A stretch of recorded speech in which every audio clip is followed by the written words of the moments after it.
big, and we have a bunch of people here, which I'm really happy about. Me too. So I know we have a lot of questions, and we're starting in a couple minutes, so I'll get right to it. But I wanted to ask you something, and I've always wanted to ask you this, as someone who's been a fan of yours for literally as long as I can remember. I've long maintained that anything you're in makes that thing you are in automatically better, much better. And that has always been the case, be it Sesame Street, Do the Right Thing, Breaking Bad, and on and on and on. Thank you so much. That really makes me feel as if I'm still existing from a place of integrity. You know, I followed my passion for a number of years, and I think that's what we have to do, no matter what we do in life. And I feel blessed that I've been able to do that. That I still have a barometer for good material.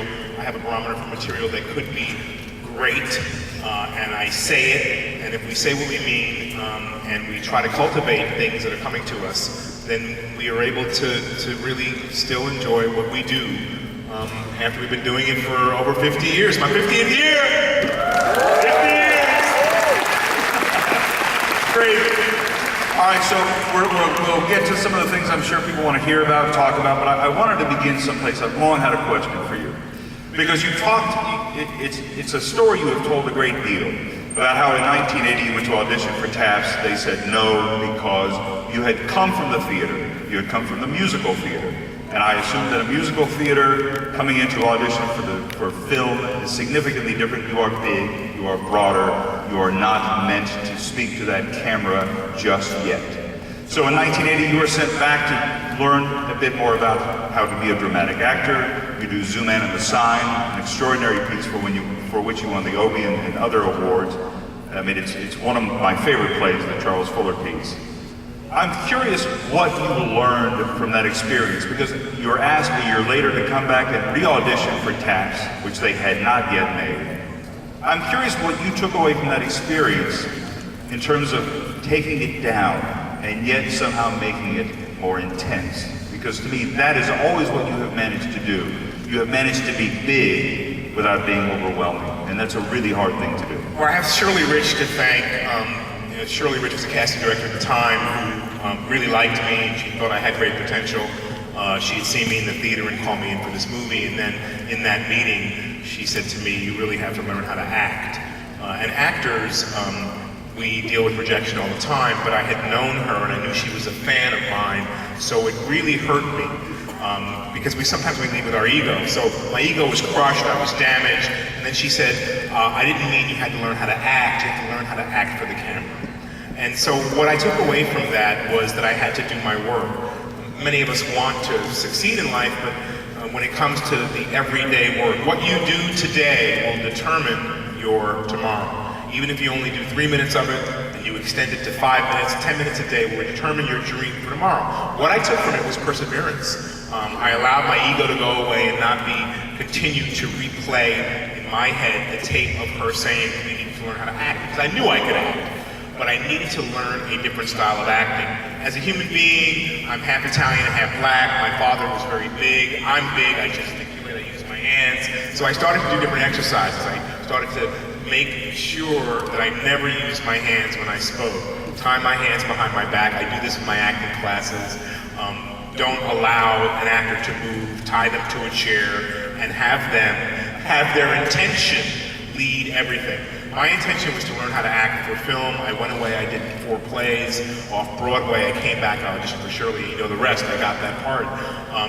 It is to allow yourself the space to be the best you can be, is allowing yourself to take in anyone's comments. It's we who label them negative or positive. But what I took from that experience was that I could do this if I applied myself. And so actors, we talk to ourselves in the mirror, we talk to other people and ask them to critique us, whether it be our best friend, our girlfriend, our mother or father, and then we have to take in that critical examination of what we're doing and allow ourselves to then put it into fruition and make it happen for us. So for me, that was a great experience. It's a great story for me because I never forgot it. I revisited the story again with Gustavo Fring in Breaking Bad, because I realized in that particular piece I wanted to be more of an observer than anything else, and I wanted to allow myself to take in someone completely and fully. And what I realized was that people are uncomfortable with space. They're uncomfortable if you just look at them and you don't take your eyes off of them. It could have no expression at all. It doesn't mean it's bad or good. I'm just checking you out. And then people get a little antsy. They're like, why are you looking at me that way? What do you mean by that look? And I realized that that was something I could use for Gus. And that all came out of that very first lesson about doing nothing. Also, there was an actor, Eddie Olmos, in Miami Vice, which I did many of those episodes, who was a flatline character. He just didn't do anything with his face. He made no expressions. He would just say the lines. And so I remembered that performance, which I really enjoyed, and I thought Gus has to have some of that with a lot more intensity because he's always thinking, as we as human beings are always thinking something. So all of that combined are what again served me playing Gustavo Fring in Breaking Bad. But to me, when you talk about playing Gus in Breaking Bad, Gus is a character that you have long said, in summation, a beautiful summation of that character, he's hiding in plain sight. That is what actors do. Gus is acting. To me, that seems to be the quintessential part for any actor to play that guy who is his dual personality, in as much as that it's not really a dual personality, it's just two sides of the same coin, only one's revealed at each time. Precisely right. I mean, for me, that was the key. Vince Gilligan wrote a stage direction, Hiding in Plain Sight, and I thought, how many of us hide in plain sight? How well do we really know our neighbor? How well do we really know our best friend? How many of us are hiding from ourselves by not living the truth of who we really are? For example, we want to be supportive of each other and we go to see a play. And it was always a dilemma of mine. I go see a lot of movies and plays that fellow actors are in. And some of them are good and some of them are terrible. So I go to see a bomb and immediately I want to go, oh, I go backstage and everyone's excited and I want to say, oh, you were great. And I realize that's a little bit of a lie because you really weren't great, but I don't want to be disparaging. So instead I would go, congratulations. Yes. So when we start to live our truth in our lives, then we're more truthful to ourselves because when we lie, we're only lying to ourselves anyway. So that hiding in plain sight was my in to Gustavo because I realized there are many of us who hide in plain sight from our neighbors, from our parents. We do secretive things that we're not proud of. And if you're not proud of something, then you shouldn't be doing it. And that's certainly a way to live life. But it began as a small part. It began as you didn't know how long it would last, a couple of episodes initially. When you take ownership of Gus, when you take understanding of Gus, when he becomes a bigger part of you than this thing that you thought was going to be a momentary job, what is that like for you in terms of getting into him and for him getting into you? Well, it allows me to have a voice. I mean, so a young man came to me on my line earlier and said, Spike Lee is doing a movie in Chicago. You think you're going to audition for it? And I said, I hope I would, I hope not. And he didn't really know what I meant. I hope that when opportunity presents itself that people would come to me and see some of my other work and say, would you come and meet with me as opposed to auditioning? So on the same token, we oftentimes as human beings feel like we have to present ourselves well and properly. But when do we take ownership that I know that I am overqualified for this job and I can speak to this job in a way that they've never heard anyone else speak to the job? So I'm going in with all of my power. I'm empowered. I have my strength of who I am. It's not being cocky. It's not being arrogant. It's just that if you have done all your homework and you present yourself in a different way. And that kind of confidence people want to see who have the ability to hire you. Yes, they're giving you a job, but you're also equally accepting that challenge and that job. So for me, I feel as if I've empowered myself to share my ideas. So when you ask, what did it do for me? It allowed me to say to Vince Gilligan, when they asked me to come back and I said no, and then I finally said yes, and I said on one condition, that I become part of this family of filmmakers. I don't want to just do 2 or 3 episodes. I want to be with this group because your group is wonderful. These actors are wonderful. You have great writers, so I want to be a part of that, but I want to be able to contribute all that I have inside me intellectually and spiritually and technically to create a character I think that no one has ever seen before.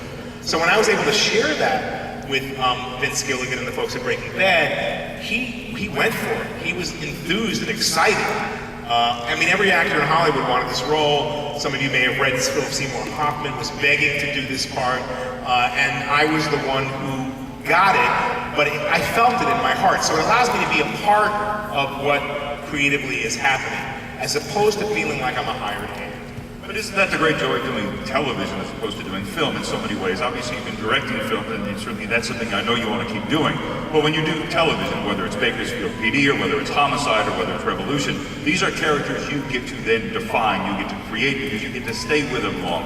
I assume that in some ways, knowing a bit about you and certainly knowing about your body of work, that may be more preferable or more pleasurable. Absolutely, because I come from the theater, and when you step on the stage, you have 2 hours to, really lend your whole being to that character and allow yourself to be taken over by that character, so that you, the audience, can be taken on a journey.